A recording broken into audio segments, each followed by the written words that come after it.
So there's a quite popular view that the changes we're seeing in China over the last decade reflect the underlying and the continuing nature of the Chinese Communist Party rather than the impact of any particular leader, i.e. Xi Jinping. Do you agree with this argument? I think people always say it. Is that Xi Jinping? Is that the party? Well, this is the grand argument of the ages, and not just in Chinese politics, but in international and political science. Is it agency? Is it structure? Is it the structure of this thing called a Marxist-Leninist party? Is it the agency of a particular leader in history? Reality, as I observe it anyway, is never a binary. Reality is an uncomfortable cocktail of the above. The fact that we have had the structure of something called a Marxist-Leninist party, which has survived 100 years, and it has survived an extraordinary period of 28 years of civil war, when there were many near-run misses for the extinction of the communist movement, particularly in the 20s and the 30s. And throughout this history, therefore, the structure of the party and a Leninist party is of itself foundational. So we cannot simply relegate structure and say it's purely been the product of Mao's imagination or various political leaders' imagination. So the structure is there, and it's a formidable structure, those of us who are familiar with it.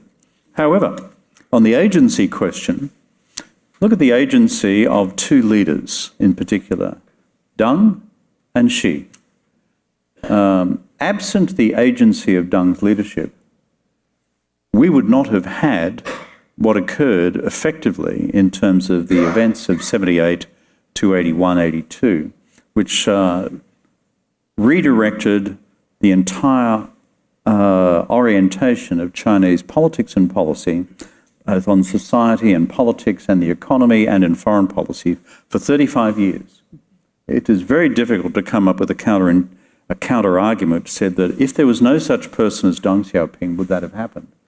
I find that utterly unpersuasive against the evidence. So the agency of Deng's leadership in taking China in a direction which said, forget about class struggle, the central challenge is not the relations of production, but the factors of production. Doesn't matter whether a cat is black or white, so long as it catches mice. It's glorious to be rich. You remember all these statements? That governed the orthodoxy for 35 years. And that's the agency of Deng's leadership and, frankly, his followers, Jiang Zemin and Hu Jintao. The agency of Xi Jinping's leadership in what he describes as the new era, Xin Shidai. And what's the new era mean? It's the non-Deng era. Xin Shidai effectively began in 2017, though on some now interpretations back to 2012.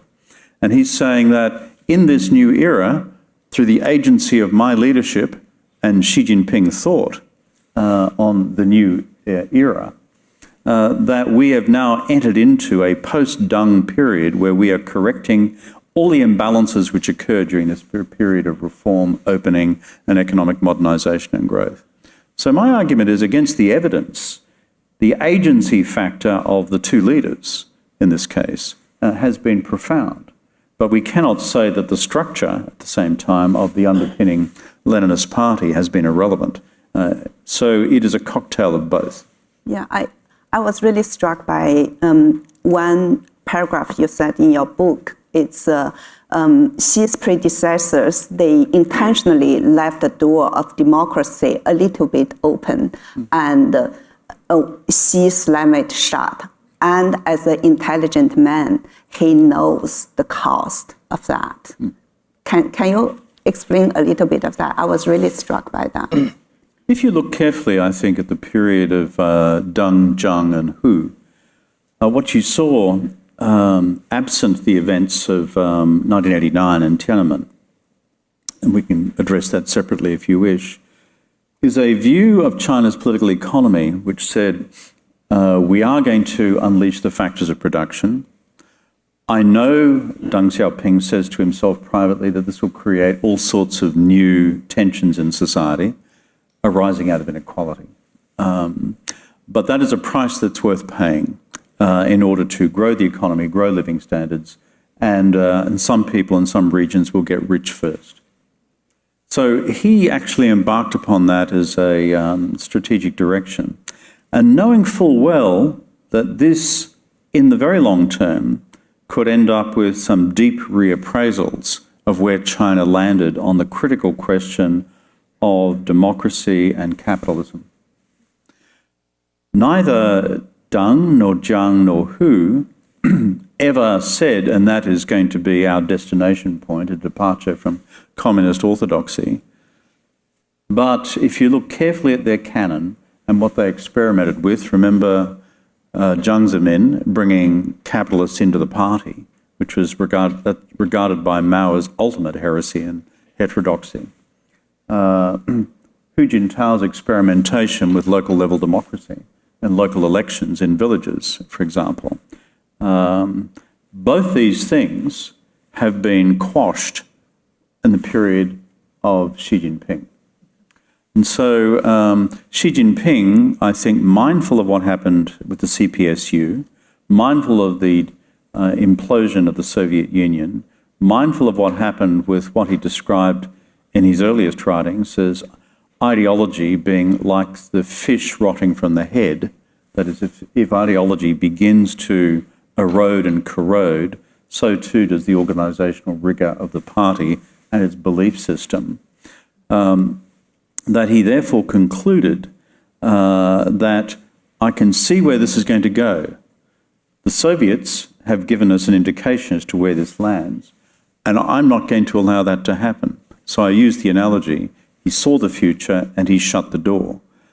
Was he fully mindful of the domestic economic cost of shutting that door by taking the economy so far to the Marxist left?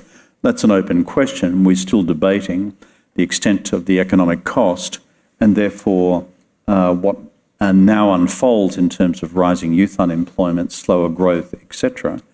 But when people say he does not know what he is doing, within his Marxist-Leninist worldview, he has a very clear idea of what he's doing, which is preserve the party, preserve the ideological underpinnings of the party, and increasingly prepare for what he sees to be the national security contingencies of the future. Within his worldview, these are perfectly rational steps. And so therefore he saw that alternative future and shut those doors. 偷偷告诉大家，我最近发现了新法宝 Royal Face 逆时奇迹系列，它有活肤露、全效精华，还有精华霜。尤其我皮肤比较偏干，所以我非常的注重保湿。保湿做得好，肌肤自然烹饪。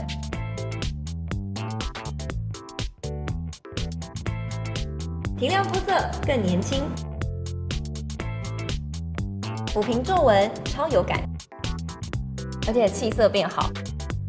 用心保养，每天都更美一点。